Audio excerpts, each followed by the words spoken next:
ले चलो मुझे दरिया के उस किनारे जिस किनारे ज़िंदगी बसती है।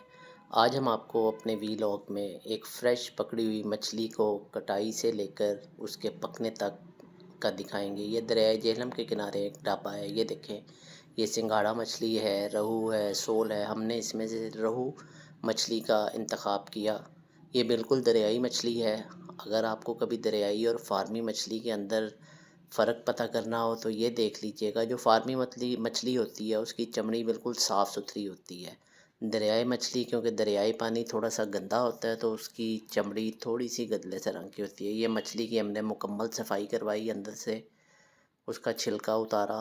अब ये देखें, ये क्योंकि बड़ा पीस था तकरीबन 2 से ढाई किलो का, तो इसके अंदर कांटा बिल्कुल भी नहीं होगा।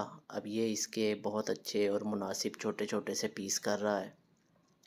ये दरियाए झेलम के पानी की मछली है, रहू।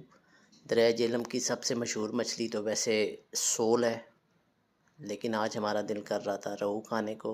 ये देखें, नमक डाल के इसकी अच्छी तरह से सफाई कर रहा है वो। अब इसमें लीमू निचोड़ेगा।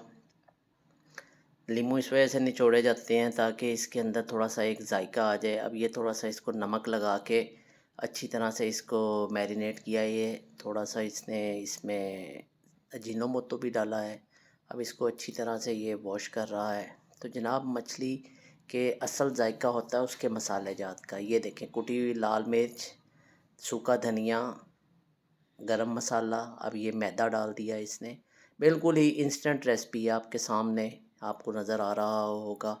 ये सबसे बड़ी बात यह है कि ये सरसों के तेल में पकाते हैं, आम ऑयल में नहीं पकाते। ये हमारे सामने उसने बिल्कुल फ्रेश सरसों का तेल डाला और उसके बाद ये मछली फ्राई हो रही है, ये आप देख रहे होंगे।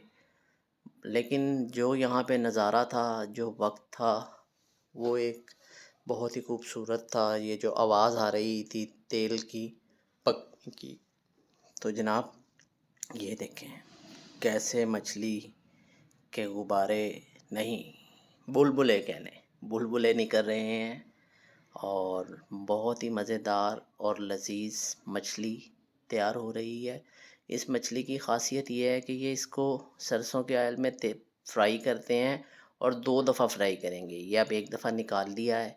इसको निकाल के देखें क्या खूबसूरत शक्ल बन गई है। अब इसको हल्का हल्का सा अखबार के या कागज़ के टुकड़े से ये दबा के इसको, इसके अंदर अगर कोई पानी का वाटर कंटेंट रह गया हो तो वो निकालेंगे। ये देखें, इस तरह करने से ये होता है कि अगर मछली के किसी पीस के अंदर कोई पानी, कुछ इस तरह का ज़र्रात रह गए हों पानी के, तो वो निकल जाते हैं। अब इसको एक दफ़ा ये दोबारा से फ्राई करेगा। अच्छी तरह से मुकम्मल बेहतरीन किस्म की तलाई होगी ताकि मछली के अंदर बिल्कुल भी कोई किसी किस्म का पानी ना रहे, कोई नरम ना रहे। ये देखें, उसने उसको अच्छी तरह से दबाने के बाद अब दोबारा से इसको ये कढ़ाई में डाल देगा। हाँ, आप इस आपको शायद ये इतनी हाइजेनिक चीज़ ना लग रही हो, लेकिन क्योंकि ये एक सड़क किनारे ढाबा था तो इस वजह से। ये देखें जनाब, क्या ही मज़ेदार इसके ऊपर अब लेमन निचोड़ा है। हमारे चैनल को सब्सक्राइब और लाइक करना ना भूलिएगा। शुक्रिया।